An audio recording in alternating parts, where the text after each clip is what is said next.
Hi babies, welcome back to your home parce que vous êtes ici chez vous. J'espère que vous allez bien mes amours, moi ça va super.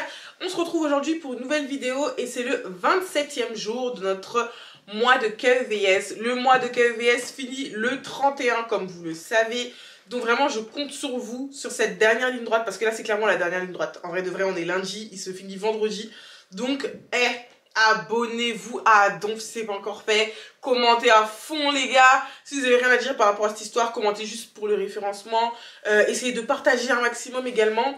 Et je tiens à vous dire qu'après ce mois de KEVS, vous allez avoir des vidéos, je vous dis un peu en gros, des vidéos cheveux, des vlogs, des vidéos où je découvre de nouveaux restaurants, des vidéos techniques. D'ailleurs, il y a une vidéo qui va sortir, je vous dis le titre, mais ce sera comment devenir créateur de contenu ou comment devenir influenceur, où je vous donne toutes mes techniques, toutes les caméras que j'utilise, les lumières. En fait, cette vidéo, je vais vous donner toutes les refs. Donc vraiment, soyez à l'affût. Il y aura pas mal de vidéos que je pense que vous allez kiffer. Si vous avez des idées de vidéos à me donner aussi, n'hésitez pas à le faire dans les commentaires. Voilà, ça va être très très sympa.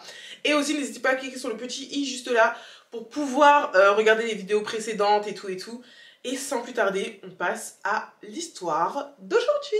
Alors l'histoire d'aujourd'hui, c'est clairement une histoire, moi, qui m'aurait mise en rogne. Parce que je suis pas une nana jalouse, mais je suis grave possessive. Et vraiment, si tu commences à toucher à mon gars, ça va pas le faire. Je me bats pas pour les hommes, t'as vu? Mais c'est quelque chose qui m'aurait énervé et je pense que vous aussi. Donc c'est l'histoire de Selma, elle a 26 ans. Il faut savoir que Selma, elle est fiancée actuellement avec un homme qu'on va appeler Patrick, qui a le même âge qu'elle. Retenez bien ça, il a le même âge qu'elle. Les deux sont en couple depuis 3 ans et ils se sont rencontrés par le biais d'une amie. Cette amie-là, c'est pas n'importe qui, ok, vous allez comprendre parce que je vais vous le dire de toute façon. Mais cette amie-là, c'est pas n'importe qui. Et d'ailleurs, quand les deux ont commencé à se fréquenter, ça a créé énormément de problèmes parce que la personne qui les avait mis en relation n'était pas vraiment très contente. Mis en relation entre guillemets. Cette personne-là, on va l'appeler Anna. Et il faut savoir que Anna, c'est une amie de Selma, pas n'importe quelle amie. D'ailleurs, c'est sa meilleure amie. Mais c'est également une amie de Patrick. Genre une amie de Patrick en mode vite fait, vous voyez, parce que de base, elle est même pas vraiment amie avec lui. Et ça, c'est assez contradictoire. C'est vraiment contradictoire par rapport à ce qu'elle a dit par la suite, elle. Mais genre en gros, elle était pote avec un pote de Patrick. Puis après, elle a rencontré Patrick. Et du coup, ça fait que les deux ont commencé à se parler souvent. Il faut savoir que du coup... vu que Patrick et Selma ne se connaissaient pas, c'est vraiment Anna qui les a mis en contact. Et quand ils ont commencé à se parler, c'était vraiment que quand les deux voyaient Anna. Et en plus, Anna, c'est le genre de personne qui aime bien inviter du monde chez elle. Elle invite ses amis pour des petits brunchs, des petits cafés. Ouais, venez manger à la maison et tout et tout. Donc, il n'y avait pas souvent que Patrick et Selma. Il y avait vraiment d'autres personnes. Sauf que les deux, en vrai de vrai, quand t'es attiré par quelqu'un, t'es pas attiré par tout le monde. Donc vraiment les deux étaient vraiment attirés l'un par l'autre et c'est comme ça qu'ils ont commencé à parler ensemble. Sauf qu'ils savaient très bien que Anna c'était pas le genre de personne, je vous explique un peu le profil d'Anna, ok? Elle n'aime pas quand ses amis enjoy dans son dos, vous voyez? Genre elle, pour elle, si je te mets en contact avec un ami à moi, c'est mon ami, c'est pas ton ami, donc tu vas pas te permettre d'aller voir mon ami sans que je sois là. Vous voyez un peu le délire ou pas? Sauf que les deux se kiffent, en fait les deux se kiffent, donc quand ils ont commencé à flirter et tout, ils en ont pas parlé à Anna et plus tard quand Anna l'a appris, elle était vraiment super énervée. Franchement, elle en a fait mais des tonnes et des tonnes. Elle en a parlé à tout le monde. Je pense qu'à leur âge, non vraiment, genre à 26 ans, au bout d'un moment, tu vois, genre ça y est, genre, on n'est plus au collège, 26 ans, ça y est, c'est pas en mode oui mais c'est mon ami, je veux rester avec mon ami. On est même au collège, on fait pas ça. Donc vraiment, moi j'ai pas compris le comportement de Anna, mais de toute façon je vous donnerai mon avis plus tard. Ce qui fait qu'en fait Patrick il voulait pas non plus trop blesser Anna, et comme je vous l'ai dit tout à l'heure, c'est assez contradictoire parce que Patrick de base c'est pas l'ami de Anna, c'est le pote d'un pote de Anna, et elle a réussi quand même à traîner avec lui. Donc pour quelqu'un qui n'aime pas trop qu'on lui vole ses amis, c'est très enfantin. Et tu l'as fait toi-même en fait. Donc vraiment c'est très ridicule. Sauf qu'en fait Selma, vu que c'est la meilleure amie de Anna, elle a pris à part, enfin elle a pris à part plus tard, hein, pas le même jour. Elle a commencé à lui expliquer que voilà en fait tu vois je m'entends bien avec lui et on a envie de se poser. Donc en vrai de vrai t'es ma meilleure amie, je t'aime beaucoup. Mais que tu le veuilles ou non, lui et moi on va se mettre en couple. Tu vois genre vraiment tu vas pas pouvoir interférer là-dedans. Lui et moi on va se mettre en couple. Sauf qu'en fait, Anna elle a dit il n'y a pas de souci. Mais Selma ne savait pas à quel point Anna allait être impliquée dans leur couple. Parce que involontairement, c'est elle qui a mis Anna au centre de leur relation. Je vous explique. Il faut savoir que quand ils se sont mis en couple, les choses se passaient bien. Mais vraiment, ça se passait super bien. Mais il y avait un élément perturbateur. Et cet élément perturbateur, c'était Anna. Parce qu'elle voulait tout savoir dans le couple. Vraiment, c'était la fouine. Alors, comment ça se passe, vous deux? Genre, vraiment, dès qu'elle les voyait, elle posait des questions et des questions et des questions. Et genre, elle se disait, bah, vu que ce sont mes amis, ils vont forcément me dire ce qui se passe. Parce que vraiment, s'ils se sont rencontrés, c'est grâce à moi. Et elle voulait que cette reconnaissance-là, ils continuent à la clamer jusqu'à leur mort. Ça y est, en fait, c'est par lui... Enfin, c'est par toi que je l'ai rencontré. Lui, oui, mais au bout d'un moment, ça a vu, c'est notre relation, tu vois. Mais elle était vraiment tout le temps dedans. Sauf que malheureusement, Selma, elle, c'est le genre de nana, t'es ma meilleure amie, ok, mais tu vois, dose. Tu vois, genre vraiment, dose.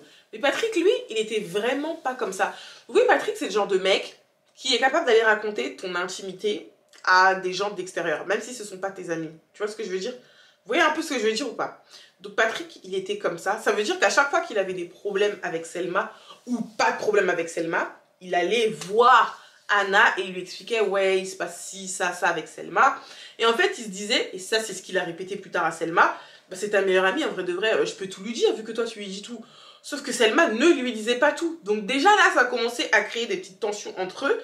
Et vraiment, Selma, elle était en mode, arrête de raconter notre vie à Anna. Certes, c'est ma meilleure amie, mais il y a des choses qui pour moi doivent rester entre nous, tu vois. Genre, on est censé construire un couple, ça y est, au bout d'un moment, je sais pas si à 50 ans, vous voyez toujours vos parents aller raconter des petits messes basses à leur soi-disant meilleure amie. Genre, non, au bout d'un moment, toi et moi, on est ensemble.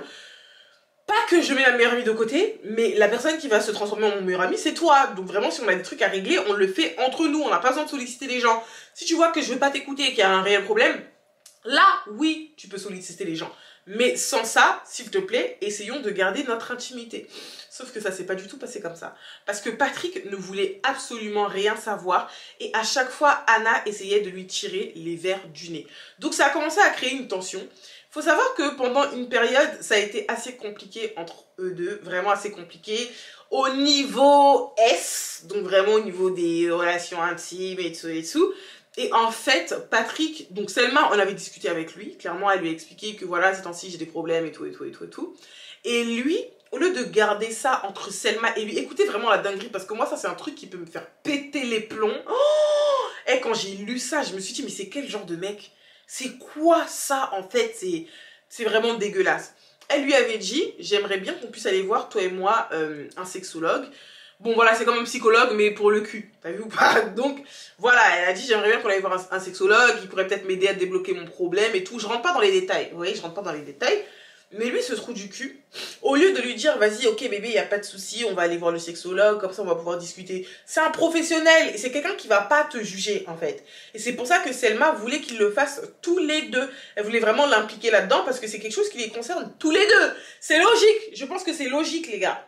Lui, cet idiot, au lieu de garder ça pour lui, de fermer sa bouche, lip lock un peu ses lèvres là, il est parti l'ouvrir encore une fois avec Anna et il a commencé à tout lui expliquer dans les moindres détails. Mais quand je dis dans les moindres détails, vraiment dans les moindres détails de leur intimité, il a tout dit à Anna. Et là, je trouve que c'est un truc de malade. Donc Anna, elle, au lieu de fermer sa bouche et de dire vas-y, c'est quelque chose qui peut peut-être gêner ma meilleure amie si elle m'en a pas parlé, sachant que à ce moment-là leur amitié c'était plus trop ça, genre vraiment, parce que Selma voyait la façon dont Patrick se comportait avec Anna, elle comprenait pas. Et franchement, moi je peux dire qu'à partir du moment où tu es en couple et que tu vois qu'il y a une autre nana qui se comporte comme si elle était en couple avec ton gars, genre elle veut tout savoir et lui aussi il lui dit tout, bah tu commences à te méfier de cette personne, même si c'est censé être ta meilleure amie en fait.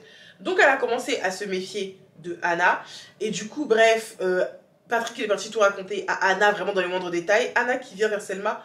Ah ouais, je suis désolée pour toi et tout. Patrick il m'a dit qu'il t'arrivait ça, ça, ça, ça, ça. Donc sur le coup, vous vous doutez bien que Selma, elle était choquée. Parce que je ne peux pas comprendre et je ne peux pas concevoir que j'ai dit des trucs à mon chéri. Des trucs vraiment qui nous concernent, que nous, qui concerne mon intimité, qui soit parti te le répéter à toi et que toi tu aies le culot de venir me voir, sachant que tu sais que je t'ai jamais parlé de ça, pour me dire ouais je suis désolée de ce que tu souffres, je suis désolée, mais ouais un sexologue ça peut être une bonne idée, mais de quoi je me mêle en fait? Et ce jour-là elles se sont embrouillées de dingue en mode mais à quoi tu joues? Va essayer de te trouver un mec, parce qu'à ce moment-là en plus Anna elle avait personne dans sa vie et Selma lui a craché ses 4 vérités. Peut-être qu'elle n'a pas été si gentille et si cool qu'elle aurait dû l'être. Même si je suis désolée, mais moi tu te comportes comme ça avec moi, je vais pas être gentille, je vais pas être cool, tu vois. Mais elle lui a dit ces quatre vérités, va te trouver un mec, t'en as pas marre de mettre ton nez dans la vie des gens et tout. Je comprends pas pourquoi tu te comportes comme ça. Bref, elle lui a vraiment tout craché à la gueule, parce que c'était ce qu'il fallait faire. Et bien évidemment, Anna, elle est partie faire sa miskine auprès de Patrick. Ouais, voilà comment elle m'a parlé, j'ai essayé de lui donner des conseils par rapport à ce que tu es venu me dire et tout. Et Patrick, comme un gros idiot, mais vraiment lui, il est très bête. Il est parti voir Selma, commencer à l'embrouiller. Sachant que je vous l'ai même pas dit, vraiment je vous l'ai pas dit. Mais entre-temps, Patrick et Selma, ils avaient pris un appartement ensemble. Genre vraiment leur relation au début, comme je vous l'ai dit, elle était chill. Vous voyez, ils s'entendaient bien, donc ils voulaient passer le clair de leur temps. Ils voulaient passer tout leur temps ensemble. Ils avaient pris un appart. Patrick rentre à l'appart. Il commence à embrouiller Selma. T'es sérieuse? Elle voulait juste t'aider et tout et tout. Donc Selma, elle a dit, mais en fait, on a quel âge en fait? Genre, je suis désolée, mais au bout d'un moment, la maturité, c'est pas seulement avec l'âge, c'est aussi dans la tête. Comment tu peux te permettre d'aller lui raconter des trucs aussi intimes sur moi, sachant que tu sais que je lui ai même pas dit, et en plus, je t'ai demandé de fermer ta bouche, en fait. Bref, il a tellement culpabilisé sur le coup, ou je sais pas si c'est de l'orgueil ou de la culpabilité. Il a pris ses affaires et il est parti de l'appartement. Sauf que ça a duré vraiment très longtemps. Genre, vraiment jusqu'à maintenant, ok? Et en fait, Selma était tellement choquée de la situation que la seule personne vers qui elle pouvait se retourner à ce moment-là, c'était Anna, bien évidemment, parce qu'elle sait que Anna parle beaucoup avec Patrick et que Patrick se confie beaucoup à Anna. Donc elle envoie un message à Anna, elle dit ouais et tout, Patrick il est parti, j'aimerais savoir où il est, et devinez quoi? Franchement, et c'est pour ça que je vous dis que moi l'histoire là ça m'aurait énervé en fait. Moi ça c'est des trucs, c'est des foutaises, je ne supporte pas ce genre de foutaises. Anna qui dit à Selma, ouais Patrick il est chez moi. Comment ça, Patrick, il est chez toi? Donc elle est comme... Oh, Seigneur. Et non, ça, c'est des trucs, vraiment, je peux péter les plombs. Elle lui dit, comment ça, Patrick, il est chez toi? Je comprends pas qu'est-ce qu'il fait chez toi. Ouais, et tout, il m'a dit que tu l'as mis dehors, donc il est chez moi. Alors qu'elle ne l'a absolument pas mis dehors, elle lui a juste dit la vérité et il a décidé de se barrer. Je vais vous la faire courte, les gars, ok? Parce que là, ça sert à rien de tourner autour du pot. Ça sert à rien du tout. Selma a fini par se rendre compte que, en fait, Patrick ne voulait plus rentrer, qu'il voulait justement rester avec Anna. Donc un jour elle s'est dit je vais débarquer chez Anna comme ça pour pouvoir discuter, le confronter parce qu'il répondait plus à ses messages. Genre vraiment le gars c'est comme s'il voulait plus rien savoir d'elle alors qu'ils avaient quand même une relation qui avait duré assez longtemps. Vous voyez ce que je veux dire? Donc elle débarque là-bas chez Anna. Elle toc toc toc toc toc et Patrick ne s'attendait absolument pas à la voir. Elle ouvre la fin. Patrick ouvre la porte et là elle voit que Patrick il est torse nu. Ok. Donc elle est un peu choquée, genre t'es chez ma meilleure amie, même si c'est notre amie en commun, au bout d'un moment il faut savoir faire la part des choses, tu vois, qu'est-ce que tu fous torse nu comme ça là, et même pas que torse nu, le gars il est en boxeur, donc elle s'est dit il y a un problème. Elle force le passage, elle rentre, et elle voit également que Anna est en petite tenue, donc je vais même pas vous faire un dessin, parce que là ça commence à m'énerver en fait, vous voyez j'essaie de faire les KEVS calmes, mais quand vous me racontez des histoires comme ça, comment vous voulez que je sois calme? Comment vous voulez que je sois calme? Ça c'est des trucs, je vois ça, je vois rouge, je saute sur tout le monde parce que c'est dingue. Elle a pété les plombs. Elle a dit, mais en fait, depuis le début, vous vous foutez de ma gueule. Vous vous foutez de ma gueule depuis le début. Toi, je comprends bien. Elle s'adressait à Patrick. Je comprends bien maintenant pourquoi à chaque fois qu'il y avait un truc, tu te retournais vers Anna pour aller lui raconter notre vie. En fait, c'est ça que vous faites depuis le début. Et ils ont commencé à se dédouaner en mode, ouais, non, c'est pas comme ça qu'on fait depuis le début, c'est pas vrai. C'est juste que depuis que tu sais elle, on s'est rapprochés. Elle a dit, écoute, je veux rien savoir. Tu viens chercher le reste de tes affaires et tu dégages en fait. Et là, maintenant, elle a décidé de s'éloigner de eux tous. Sauf que comme vous le savez, les gars, quand tu décides de t'éloigner du diable, le diable essaie de te tirer vers lui petit à petit. Et le diable, en l'occurrence, là, c'est Patrick. Parce que depuis qu'elle les a découverts, là, en petite tenue, elle a capté le délire. Elle a décidé d'arrêter de parler avec Anna, logique. Et Anna n'est même pas revenue en mode non, c'est parce que tu crois, elle en avait rien à faire. Genre c'est comme si elle depuis le début elle voulait Patrick. Et c'est pour ça qu'elle a fait sa petite crise de jalousie au début. Peut-être qu'elle voulait gérer Patrick, on sait pas. Sauf que Patrick, il a fini par envoyer un message à Selma pour lui dire écoute, j'aimerais qu'on puisse discuter par rapport à ce qui s'est passé et tout. Ça fait quand même quelques semaines que c'est arrivé, ok? Il veut parler avec elle, essayer de discuter, de lui raconter un peu que c'est pas comme si... Bref, il veut se dédouaner. Sauf que elle, actuellement, elle ne sait clairement pas si elle a envie de le voir. Voilà. Et elle ne sait pas non plus si c'est une bonne idée. Parce qu'au fond d'elle, elle a encore des sentiments. Voilà. Et c'est un gars qui sait très très bien parler. Donc elle a peur de replonger. Raison pour laquelle elle a décidé de nous raconter sa KEVS aujourd'hui.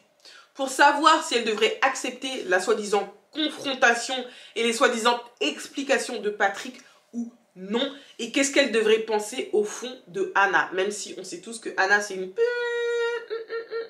Bref, dites-moi ce que vous en pensez dans les commentaires et je vous donne mon avis maintenant. Alors déjà pour moi, je trouve ça super enfantin. S'il vous plaît, à partir de 26 ans, normalement tu es censé être posé, tu cherches à faire tes premiers gosses, tu cherches à te construire une stabilité, t'as ta chérie, vous avez des projets ensemble. Pour moi ça c'est 26 ans, tu vois. Même si on dit que l'âge ne définit pas la maturité, blablabla, bla, bla, mais au bout d'un moment quand t'as cet âge-là, t'es censé commencer à vouloir te poser. Là, le Patrick, pour moi, c'est absolument pas un homme. Pour moi, c'est pas un homme. Parce que je pars du principe où quand tu es en couple avec quelqu'un, la personne te connaît mieux que personne. Vraiment, parce que c'est la personne avec qui tu as ton intimité. C'est quelqu'un qui te connaît à part entière, vous voyez. Et tu te confies à cette personne, pas dans le but qu'elle aille ouvrir sa grosse bouche, dans le but qu'elle la ferme et qu'elle t'aide à trouver des solutions. Sauf que Patrick, lui, il est encore à l'époque du téléphone arabe, là. Tu dis quelque chose dans son oreille, il va dire quelque chose dans l'autre oreille, ça va dire quelque chose dans l'autre... Enfin, pour moi, c'est complètement ridicule. Et c'est tellement humiliant de faire part de tes problèmes intimes à ton chéri et qu'au final, il aille en parler et que la personne à qui il en a parlé vienne te le dire à toi en mode « Ouais, il m'a dit ce qui t'arrivait, je suis vraiment désolée. » C'est dégueulasse. C'est très humiliant. Donc pour moi, ma belle, je peux comprendre que déjà ça t'est saoulé et je suis tout à fait d'accord avec toi. Tu n'es pas folle, tu n'es pas hystérique. C'est très humiliant. Par rapport à ce qu'ils t'ont fait, le fait qu'ils soient partis chez elle et tout, déjà moi, je me dis quoi? Je me dis que on peut être tous amis, il n'y a pas de souci, c'est par toi que je l'ai rencontré et tout, vas-y, il n'y a pas de souci. Mais à partir du moment où c'est mon mec, ça se stoppe par là, tu vois. En tant qu'ami, tu es censé faire la part des choses et te dire, vas-y, c'est bon, les deux sont en couple. Je vais un peu leur laisser leur intimité. Mais depuis le début, je pense que tu aurais dû ouvrir les yeux par rapport à ta meilleure amie Anna, en te disant qu'il y a un problème. Genre, si elle veut à tout prix être dans votre intimité, comme ça, tout savoir... Faut se poser les bonnes questions, c'est qu'il y a un problème. Donc, tu aurais dû être un peu plus vigilante sur ce coup-là. Bon, bien évidemment, tu as vu par la suite qu'il y avait réellement un problème et que tout ce qu'elle voulait, c'était se taper ton mec. Mais dans ce cas-là, elle aurait dû attaquer avant. Enfin bref, maintenant, parlons de Patrick là qui veut te voir. Là, moi, je vois pas ce qu'il peut avoir à te dire. Moi, je suis pas dans les conneries, t'as vu. J'aurais accepté qu'il discute avec moi si simplement il était parti chez Anna et qu'il s'était rien passé. Si j'avais pas découvert tout ça par derrière et tout, ouais, genre en gros, tu rentres à la maison, on s'explique, y a pas de souci. Mais là, je découvre qu'en fait, dans mon dos, tu t'es tapé ma meilleure amie, qui est aussi ton amie. Mais c'est bizarre, tu vois, c'est bizarre. T'as plus rien à me dire. Pour moi, à partir du moment où tu me fais quelque chose comme ça, tu n'as absolument plus rien à me dire. Donc ma belle, moi, tu ne devrais même plus lui donner l'heure, bloque-le, les deux même. Anna n'a pas essayé de revenir, elle sait très bien pourquoi elle n'a pas essayé de revenir, d'accord? Soit c'est la honte, soit elle est fière de son coup, et elle, on s'en fout, en vrai de vrai, et tu devrais aussi t'en foutre de Patrick. Il n'a rien à te dire, tu n'as rien à recevoir de lui, on s'en fout, voilà, on s'en fout, mets-le à la poubelle. Et là, vraiment, je m'en fiche, c'est mon avis, dites-moi ce que vous en pensez dans les commentaires. Voilà mes amours, c'est tout pour la KEVS d'aujourd'hui. Avant de quitter cette vidéo, n'oubliez pas de vous abonner, liker, partager, de commenter. N'oubliez pas d'aller jeter un coup d'œil à mes précédentes vidéos. Et sachez que mercredi, il y a une vidéo qui sort sur notre chaîne en commun avec mon chéri. Donc je vous mets notre chaîne YouTube juste ici. N'hésitez pas à jeter un coup d'œil mercredi, donc activez la cloche. Je vous fais de gros bisous et je vous dis à demain pour de nouvelles KEVS. Je vous fais de gros